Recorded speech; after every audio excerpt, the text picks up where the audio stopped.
आपल्या सर्वांची आवडती सोनाली कुलकर्णी आता आपल्यासाठी एक छान भेट घेऊन आली आहे 2025 मध्ये. ती भेट काय आहे हे मी थेट तिलाच विचारणार आहे. आता तुला भेट होणं हीच एक मोठी भेट आहे, पण 2025 मध्ये तू काय खास भेट तुझ्या फॅनसाठी घेऊन आलीस हे तू सांग. तुझ्यासाठी मी वेगळी भेट घेऊन आले असते, कारण निलिमा आमची फार लाडकी मुलगी आहे. आम्ही दोघी नोव्हेंबरच्या आहोत. तर भेट अशी आहे की माझं दुसरं पुस्तक तयार आहे आणि मुंबईतला प्रकाशनाचा सोहळा आज आहे. तर वाचकांनी त्यातले काही लेख वाचलेले आहेत, पण पुस्तक रूपात एकत्र वाचणं हा एक आनंदाचा भाग असतो. त्यामुळे या पुस्तकाचं नाव आहे so cool take two. Take टूच असं का, म्हणजे काय विशेष आहे? तू टेक वन आर्टिस्ट हे माहिती आहे. अरे पण कधी कधी टेक टू मध्ये जरा बरं समजतं, काय हुकलंय ते सांगता येतं. तर टेक वन मध्ये होताच, म्हणजे उत्साह होता, लिहिण्याची इच्छा होती. त्या इच्छेच्या पलीकडे मला असं वाटतं थोडी आपली समजही बदलत असते ना. तर ह्यातले विषय वेगळे आहेत, त्या विषयांमधले कदाचित शब्द जरा सुजाण असतील, कारण फार पसारा नसतो लावलेला आपण. जेव्हा आपल्याला थोडक्यात एखादी गोष्ट सांगायची असते, पोचवायची असते, त्यामुळे ते सांगण्याचा परिपक्वतेकडे पोचायला वेळ आहे अजून, पण तरी ते चांगल्या पद्धतीने सांगायची इच्छा आहे. त्यामुळे टेक टू मध्ये विषयांचं वैविध्य वेगळं आहे आणि बघूया कसा प्रतिसाद मिळणार आहे आता. म्हणजे मला तुझ्या जीवन प्रवासाचं नेहमीच कौतुक वाटत आलेलं आहे, कारण त्यात इतक्या काय काय इंटरेस्टिंग गोष्टी असतात आणि अनेक दिग्गज महान व्यक्ती ज्यांना तू भेटलेली आहेस, तर त्यांचेही काही लेख याच्यात असणार आहेत का? आणि अर्थात त्या काही म्हणजे त्या मुलाखती रूपात असेल किंवा त्यांच्याशी झालेली भेट आणि त्यातून आलेला काही वेगळा अनुभव, तर हे काही असणार आहे का? अगदी नक्की असेल, कारण आपल्याला प्रत्येकाला असं जाणवत असतं की आपण एकटे काही एनरिचिंग आयुष्य घडवू शकणार नसतो जोपर्यंत आपल्याला तशा प्रकारची माणसं भेटत नाहीत.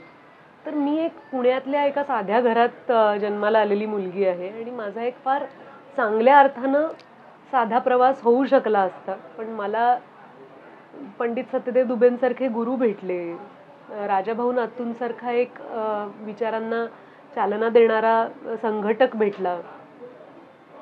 अनेक नावं आहेत, पण त्या नावांमुळे आपण त्या माणसांमुळे आपण घडलोय ह्याची मला जाणीव आहे.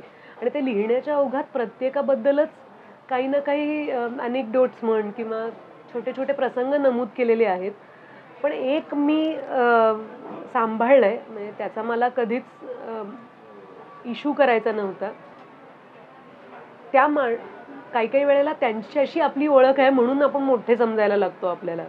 तर असं एक फार छान घटना होती की सुभाष अवचटांच्या एका पुस्तकाच्या प्रकाशनाच्या वेळेला त्यांना हा प्रश्न विचारला गेला होता की काय हे तुमच्या पुस्तकात किती जणांची नावं आहेत. तर त्याच्यावर त्यांनी ते विस्ताराने नाही सांगत उत्तर, पण तो उल्लेख झालेला मला आठवतोय. तर त्या बाबतीत मी काळजीपूर्वक सांभाळलेलं आहे की मी त्या माणसांच्या महतीचा फायदा नाही घेतलेला. मोठी तू खूपच आहेस, प्रश्नच नाही. पण मला असं वाटतं की तू जितकी अप्रतिम अभिनेत्री आहेस तितकीच तू सुंदर लेखिका सुद्धा आहेस, कारण तू वाचकही उत्तम आहेस. त्यामुळे मला असं वाटतं की ते जे लिखाणात ते सगळं जे अवतरतं, काय म्हणतो आपण आयुष्याचा झरोका कुठेतरी तो त्याच्यात सापडणार आहे का आम्हाला, काय असणार आहे ते, फॅन्सना काय सांगते? मला असं वाटतं की आपण लिहिण्याची तुझं नातं याबद्दलही सांगितलंस तरी मला लिहिण्याची नातं माझं आयुष्यभर असणार आहे, कारण कागद पेन मी सोडू शकत नाही. मला अजून फक्त टायपिंग करून लिहिता येत नाही, कारण माझ्या मनात मी एका ओळीचा मेसेज जरी असला तरी माझ्या मनात मी तो कागद पेनानेच लिहित असते. तर अशा पुरातन जमान्याशी नातं नाहीये, पण अशा काही गोष्टींबद्दल मी हळवी आहे, तर ते वाचकांना समजू शकेल. त्याचबरोबरीने मला स्वतःला असं वाटतं की आपल्या नकळत आपल्या सगळ्यांमध्ये जगण्याबद्दल एक सजगता असते. आपण असं म्हणतो की मी काय कोणाच्या अध्यात्मध्यात नाही, पण आपण कशा ना कशात तरी रस तरी घेत असतो. तर मला नेहमीच असं वाटतं की आपापल्या अस्तित्वातनं एक छोटासा आशावाद का होईना आपण समोरच्या माणसापर्यंत पोचवत असतो. तो नक्की मिळेल याबद्दल मला खात्री आहे.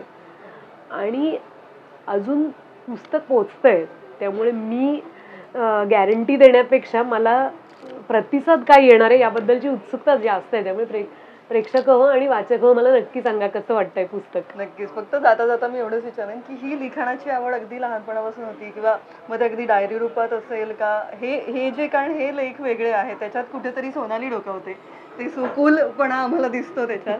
तर हे लहानपणापासूनच ते होतं कुठेतरी आणि मग ते वाढत गेलं का काय? मी दैनंदिनी कधी लिहिली नाही, पण मला काही वाटलं तर लिहायला जरूर आवडायचं.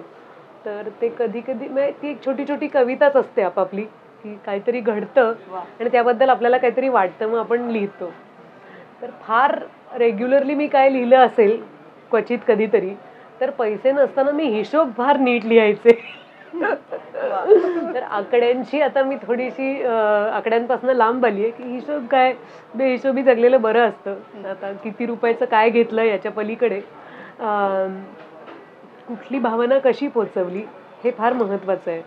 तर त्या कधी कधी वह्या काढून पाहिलं तर वाटतं की अरे याचंच एक छोटंसं पुस्तक होऊ शकेल कदाचित, पण तो मोह नाहीये आता. पण टेक 3 टेक 4 पण चालेल आम्हाला.